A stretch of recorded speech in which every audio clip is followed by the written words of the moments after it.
I'm Rich Carson. By my count, I'm a fifth generation resident of what is now O'Fallon. This is Jamal. He's originally from Muscuda. And Joe, you could probably show how we're close cousins. We are. To give you a little bit of time. I mean, talk Just take the time. Anyway, Jim and I have been playing together for a little over 5 decades off and on. And we learned to do all this back in the 1960s. The way we play, in current day terms, it would be called power players. That really is a euphemism for being very loud. so we're going to try to be a little more quiet tonight. I know I had a friend at work for a while. She said the mark of a really considerate guy is somebody that can play a drum and then decides not to. so we're not going to be quite that considerate tonight. So I guess I want to start with a little bit about drums and warfare and the history of it. It goes back before recorded history. They found artifacts from, the Middle East, Africa, China, even here in the United States, where drums were used for ceremonial purposes, most probably for war as well. In recorded history, back in the 1190s, during the First Crusade, the Muslims had drums that are kind of like modern-day kettle drums. They are very low and loud and could be heard from a distance. It was kind of like hearing a train coming louder and louder as it came to. It was very intimidating. It was kind of a psychological warfare weapon back then. But they used it to direct troops and to keep cadence and all that. The Crusaders picked up on this because it scared the horses and everything. It really screwed up the First Crusade. And they, in the 1300s, they the Europeans, mostly the Swiss, put together a drum that's very much like a snare drum. They called it a tabor. It had like one snare on the bottom. And by, I would say, the 1600s, the use of snare drums in warfare was very widespread throughout Europe. The French and the Swiss put together these drumming phrases that are called rudiments. And field percussion people still use those same rudiments today, many of them.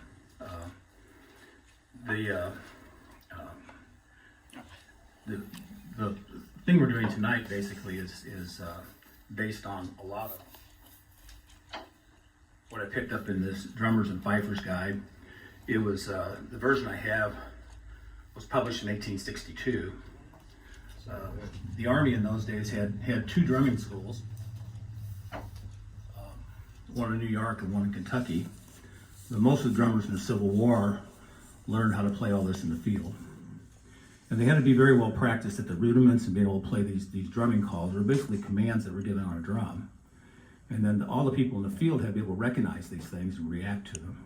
So these guys are generally pretty good drummers. And I guess the Civil War, it's kind of sad to say, but it's known as the War of Boys. Something like 25% of the guys that died during the Civil War were 18 or younger. And with drummers, it was probably even worse because a lot of these drummers were much younger when they started. I guess one of the problems was that these drummers were passing signals out, from behind the lines way up forward. If they had learned that they could knock out the drummers, they would knock out the communications. The drummers, when they weren't drumming, were used as messengers. That they would courier, like one general to talk to another. They would write a note, and that guy would run through the battle basically to get the note to the other side. In their spare time, they did a lot of policing of battlefields, assisted surgeons with amputations, all sorts of gory things. But in general, they were very highly thought of and kind of idealized in the art and in writing.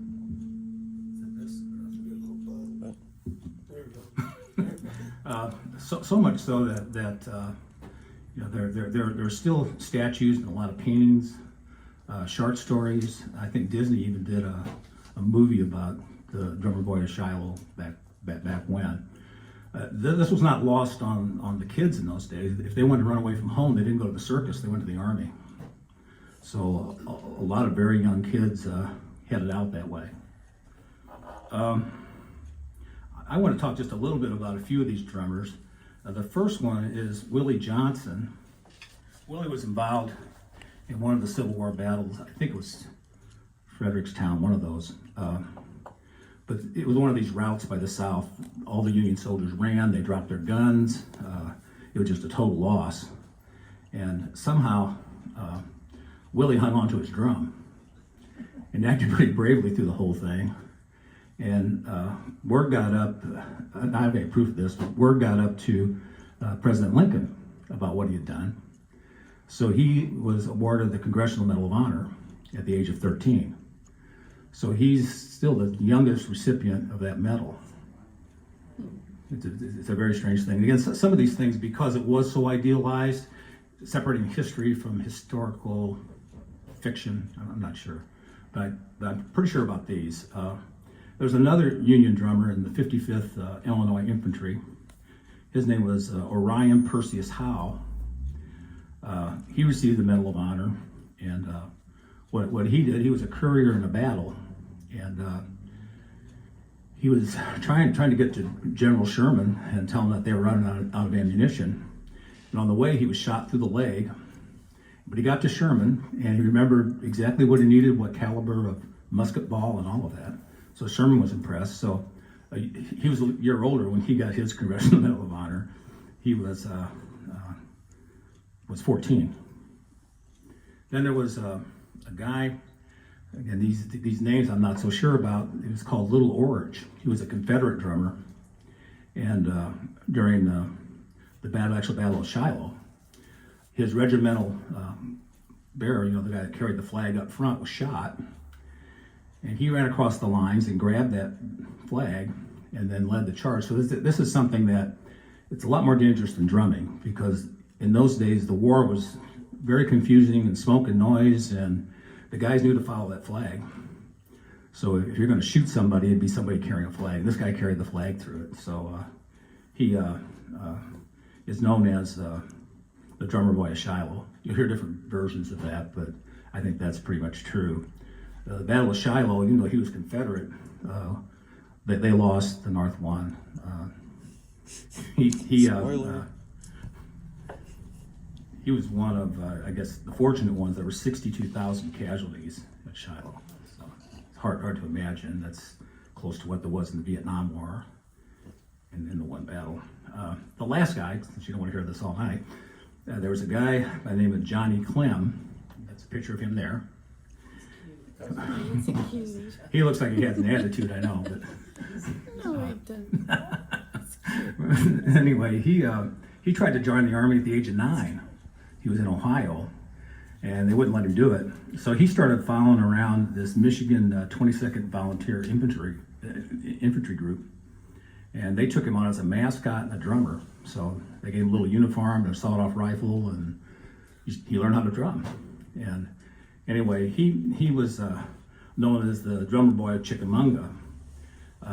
When he was 12 years old in that battle, he was cornered by, again, I don't know how much is true, but it's a reliable story, by a Confederate colonel. He had the drop on him, wanted him to surrender, and Johnny responded by shooting the colonel. So he was spot promoted to sergeant. I don't think he was even in the Army. If you look at the uniform, he's got sergeant stripes on there. Oh my goodness. And that word got up very high too. So later, then President Grant tried to get him an appointment to West Point. And when he showed up there, he was almost illiterate. He really couldn't pass any of the tests or anything. So Grant just gave him a commission as a second lieutenant. So he stayed in the Army until 1915. And the big thing with him is that he was a brigadier general when he retired. Major general. Well, like I said, it's hard to say if he picked it up the last minute. Well, he was the last veteran of the Civil War, still in active duty in the armed forces. In 1915, yeah. And he lived to be 85. And there's a lot of stories. He told a lot of them himself, because he was very famous. He was taken prisoner one time, and he claimed that the valuable thing they took from him was his hat. He said it had 2 bullet holes through it. Ventilated. I don't know how that's true. But again, some of it gets into almost being fictional. So I don't know. There are probably 24 or so really famous boy drummers from the Civil War. It's We have a a fascinating famous time. drummer here in town. Yeah. When we did George Bridges out at the cemetery, he's an American patriot, very good Yeah. fellow. That's cool. Now they weren't all 9, 10 years old. There was a There was a raft of them. yeah. Some were in their There were a lot of 40s. There were a lot of them. Just want to say a little bit about the drums, I guess. These are replicas of Civil War drumsticks. You can see they're huge, and the reason for that is so they can be very loud. So, and Surprise! and loud kind of runs through the whole thing here. The snare drum is also a replica of Civil War. It seems a little long, but all the hardware and everything's correct. It has a thing called a strainer here. What makes it a snare drum, first of all, are these little things on the bottom, and you can tighten those with this strainer. And there's a leather butt plate on this side someplace that holds it together. This is what's called a rope tension drum, in that to make it work, you pull these ears down, and it changes the pitch of the drum because it actually sounds like a snare drum. It's surprisingly light because there are no lugs or anything on it. We're used to much heavier drums. This drum, this thing off here. So a 10-year-old boy was going to handle that size? Oh yeah. Afterwards, you want to pick this up, you'll get the idea. I think what they did, when the drummers got a lot shorter, they cut it off at about 12 or 14 inches. So this one's an 18-inch drum, and it would have been cut short. But yeah, they're extremely light. This drum that Jim's going to play is a Scottish tenor drum. Well, it had nothing to do with the Civil War, but we'll do some playing, and some of it will be cadences and drum solos where you need kind of a counterpart, and to make those sound right, you need something like this. So Jim's graciously practiced on this, and should go and play through it.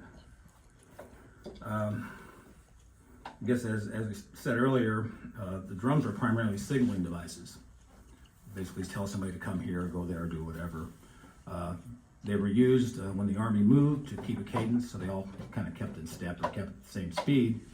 And they were used during the Civil War as entertainment things too, so there were solos and things. So we're going to try to cover pretty much all those bases.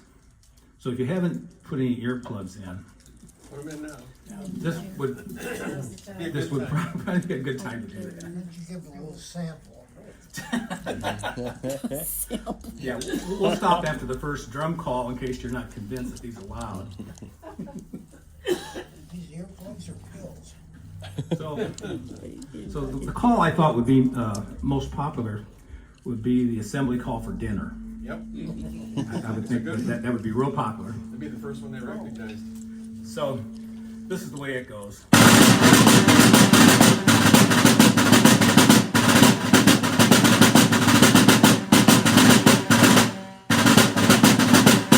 That's how it went. When I read up on it, you're all good with the ears? When I read up on it, the favorite call for the troops was the call to charge. And that was just a long roll.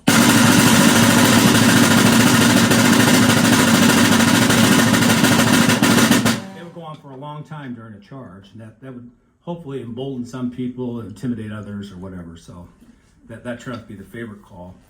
There were basically dozens of these calls. Now, we're not going to play that many. But, there's a call to assemble drummers. Over and over again like that. I figured out why it's so loud. Why is that? He's wearing earplugs. Can't hear. I can't hear much anyway. Yeah, it'd kill you to do it without plugs. There's a quick retreat call.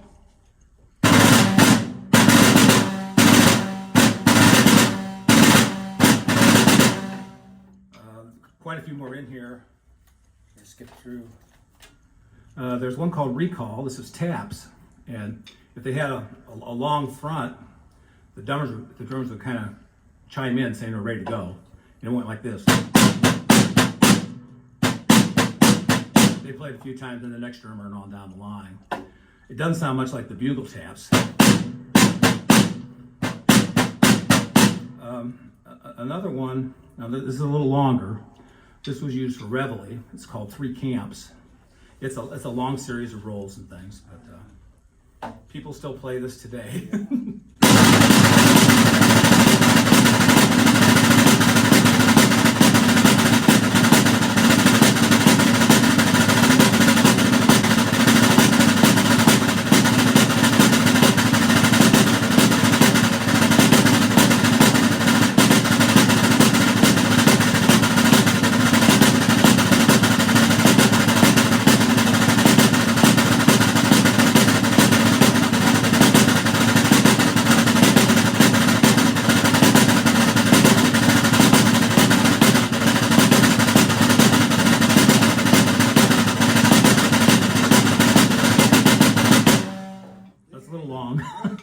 It takes that long to wake them up?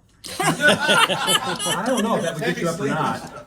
At this range, I think you'd be awake. So anyway, I think that's the last of the drum calls I wanted to do.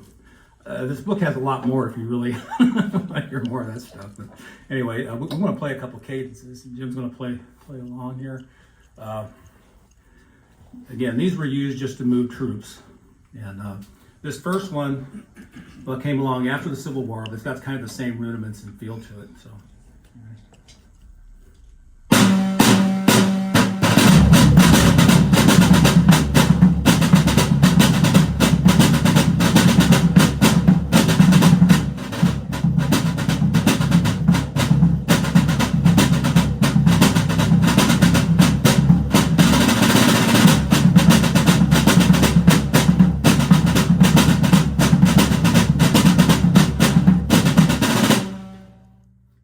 Just two of these. This one, the next one's called a funeral march. And if you watch these sad occasions on TV, you'll find some of the bagpipes and play this thing. This one.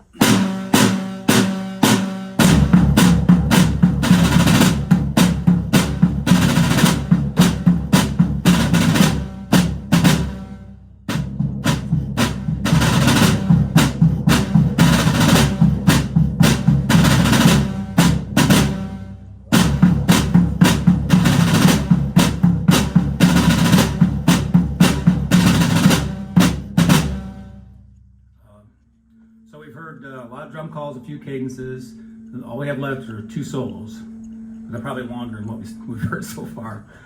This first one is called the Downfall of Paris. According to my notes, it was first played on the day of the storming of the Bastille in the French Revolution. It would have been July 14th, 1789. And it was kind of popular from the start. And by the Civil War, everybody was playing it. If you get on YouTube today and put in the Downfall of Paris, you'll find versions with fifes and drums and, I don't know, bagpipes and drums and violins. There's a lot of Downfall of Paris out there. They play it slow and fast in different ways. This is a replica of a Civil War fife. It's kind of a flute thing. Also a signaling device. So if you played this in here, it would be, I don't know if the earplugs would work. It's a very loud whistle. And anyway, I bought this about, I don't know, 10 or 15 years ago, thinking I could learn to play the Downfall of Paris and play with these guys. And so it turns out it's a pretty advanced piece. I don't think I've gotten beyond it. I have a hard time getting any noise out of it. But Get a little toot out of it. so anyway, last month I was looking on iTunes, and there was a Downfall of Paris there with drums and fifes by the Guild of Ancient Fifes and Drums. So, get this out. So, Jim and I are going to do a little drumming karaoke with the Guild of Ancient Fifes and Drums. So this is the Downfall of Paris.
Kick it up again. They play stuff like that when they were just like marching along?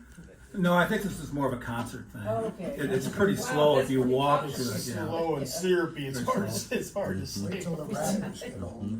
Our second little drum solo is called the Connecticut Halftime. And that's not because it's slow. It's a lot faster than this one. I've heard it was invented because of threats to the drummers, playing those calls over and over again while they marched. They didn't really care for that. So they were afraid of being shot, and ended up expanding a bit. I saw something the other day. Wanted to know the difference between a sneeze and a drum solo. And the difference is, well, it's very similar. You can like feel it coming on, but you can't do anything to stop it. So anyway, we're gonna play the Connecticut Halftime.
That's all we had planned tonight. Great exercise.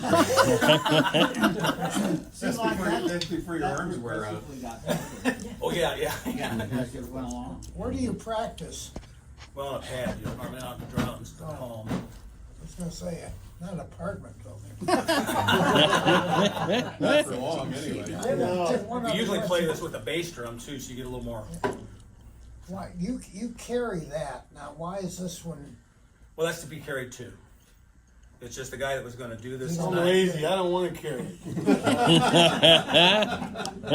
Well, the guy that's gonna do it tonight has, these rods in his spine and all sorts of problems, so he doesn't really carry a drum. So, anyway. It just seems amazing to me that those little kids could carry those, even if it was cut down, I mean, and those big sticks and running through the smoke and the guns and all of it, and keep all that straight. Yeah, all I that- mean, they all were the just time. children. It's amazing. Scott Likes here was what, 13, carrying a drum with lugs and everything, weighed like 3 times as much. Yeah. And, sometimes 5 miles. Yeah, long parades. Yeah.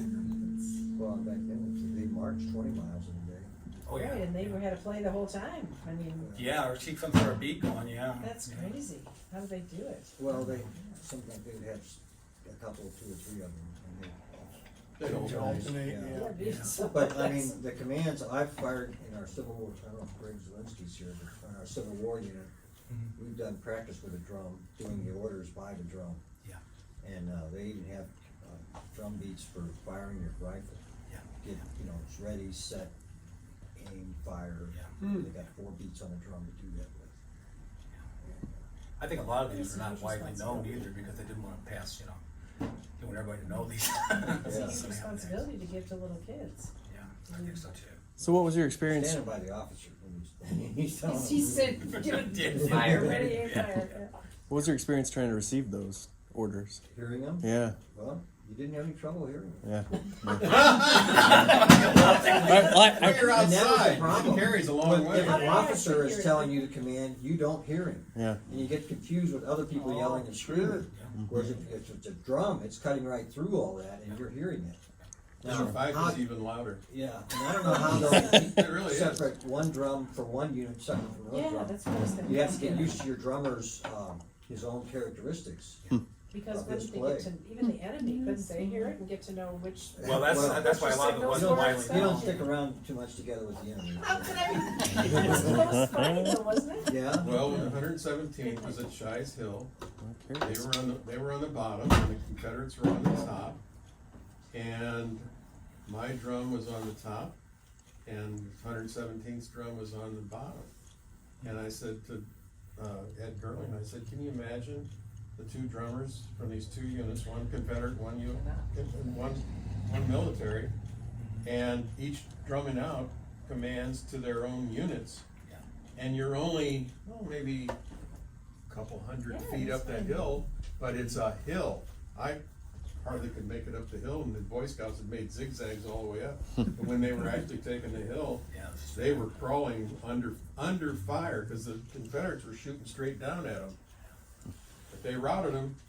Where would they have positioned them in the whole scheme in the of back. things? In the back. Usually Way the in the generals, back. the With the officers. officer in the back. Yeah, well, I guess it was maybe a Well, the little. officer has to give him a command, what he wants That's right. wants him to do. But the problem was they had these cannons that would have, in the air bursts.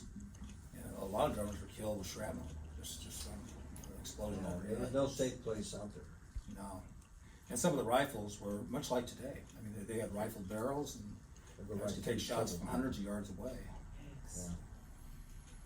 I was at, when we were filming Gettysburg, if one guy ordered fire, the other unit would think he was ordering them, and they'd fire too, messing everybody up. Would they use the same, I mean, was there different patterns for every unit? Well, So they- those kind of commands would be different ones. Yeah. But these standard ones that I was playing, I think north and If south. they're all were using the same, yeah, but if the north and the south. They all had the both same use book. the same one. Yeah. They all had the same book. They all, It's like, all trained from the wow. same manual, right? Yikes, that's Yeah, very they would be the scary. same, yeah. Well, you'd like to hear the other guys calling for a doctor, I think. That would- Yeah. Well, the drummers, after the battles, they were the litter carriers. They were Yeah. out there in the fields Oh, dragging the my guys back to goodness. get their Yeah. arms How amputated. are they and strong legs. enough to do all this? They're little I kids. don't know. How they did it. They like policed the battleground when it was over. Oh Yep. my Well, they might goodness. use 3 or 4 of them to carry one litter. Oh, they give them this horrible jobs. But in their time, they were real heroes. I mean, they Oh, recognized that, right? absolutely. So they didn't No really, wonder they were honored so much. they didn't really carry a gun, but they did carry their own swords. They had a musician's sword, which was about a half size of a regular saber that they would use for the cavalry, because the cavalry was cut down from the infantry. Yeah. But, that was their weapon. Unbelievable. Yeah, they mentioned this Johnny Clem had a He had a gun gun. rifle. Well, yeah, you said he shot the Took the colonel or colonel. whatever. I shot the colonel. Yeah. Sounds like a song, let's sing it. But I did not shoot the deputy. That's right. Crazy. Well, any other questions about the drums or the drumming or anything? Thank you much, Rich, for coming out and doing that for us. Nice. So Yeah. how We'd have a old closer look how at old one. is that drum that you have there? I think it's from maybe 1930s, something like that. So did. I bought it what- used. What parts wear out? The heads. The heads? Well, the heads, these are synthetic heads. The original would have been calf skin or goat skin. And these look like they're some sort of skin, but they're not. They're not, they're all Like synthetic. this drum, I got this last year, and it had some sort of plastic heads that didn't work right for it, so I ended up getting some of these. They call them fiber skins. The ropes too, you know, these are some sort of It's date pretty on, I simple. think, they won't stretch, but you know, if you're back in the days before synthetics, that would have done some wear and a lot of stretch. Yeah. Why did they have that long tail? Well, if you want to change a drum head, this tail, I can't get it off of that one. Just stand out of the way so they can see it. I got this one. It's made so basically you can take the drum apart without having to restrain. It takes, I say 20 minutes. Or is that To- tail to the line restraint. strapped over your shoulder, carry it? No, on no, the it's, back? No, it's tied. It's basically a daisy chain, and you can you get enough slack in the line this way to not have to take the whole thing apart. I didn't mean for you to take It it just- apart. it's pulled. Oh, it just pulls out. Oh. Yeah, and then you have a long thing that you can work with. This little knot is called a pigtail, and I had to study up. There's a lot of line twisting and stuff that goes into making one of those. But if you pull the rope all the way out of the drum, it's a lot of work to get it back together. Oh, I yeah. can't imagine. Why wouldn't you go too far? Don't wanna do that. No, unless you wanna redo it. And I don't have a real drum press, so I had to put some 2x4s and pipe clamps. Whatever, Show 'em the try to bent get- pipe. Try to get started. Show them the hole So, on the bent. side. The manufacturers of the drums, can't see it very well, but it's right here. it's There's a right hole in underneath it. there. You can look through that and look through the inside, and you'll see the label of the manufacturer, Yeah. cause that's how they did it. Yeah, this one's no exception. This was made, this is the 250th drum by the Florence Drum Company. It's freaky. Yeah, it's just a little label on the inside. Oh my gosh. Yeah, It's hidden in there. That's Well, yeah. That's Do you know what kind of wood the shell is? birch. It's birch. It's birch. Wow. It could be something different. But generally, birch. Yeah. And I'm not sure what this wood is on the outside. I installed these guards. Every time you hit a stick on one of these, it puts a crack in the, in the rim. But it gives you a different tone. Crack. So your sticks rest on those when you're playing? No, it's just if you miss, If you miss. Oh, you miss the head and you hit the rim, you hit this grass. It's around this way, so you can keep from. Sometimes you wanna do rim shots, but not on these. All unintentional. how much did it cost? You said you bought it. How much does something like that worth? Rich's wife's here, he doesn't. I was gonna Right, say, yeah, keep it down. I'm here. I'll give you the low ball Cheers. price. I think it was $300. Yeah. You can go to Cooperman and buy one like this. I didn't mention it, but the real drums, a lot of them have paintings on them. Like, the ones for the originals were Union had eagles a blue and background, eagles. Eagle with Ones in the the south shield. have reds. If you go to Cooperman Drum Company, they're on the East Coast, and have them make one like this with a painting on it, it's probably $3,000. Yeah, for a real one, You they did go have one, from yeah. 5 to 10. I was gonna say. if it Yeah, we was need one of those. Yeah, Mitch had one with, name Get on a it. stencil and paint by number, right? Yeah, I've been able to find anybody paint an eagle on this, that'd be great. An artist. You didn't have the rope off. Another problem. Ay, ay, ay.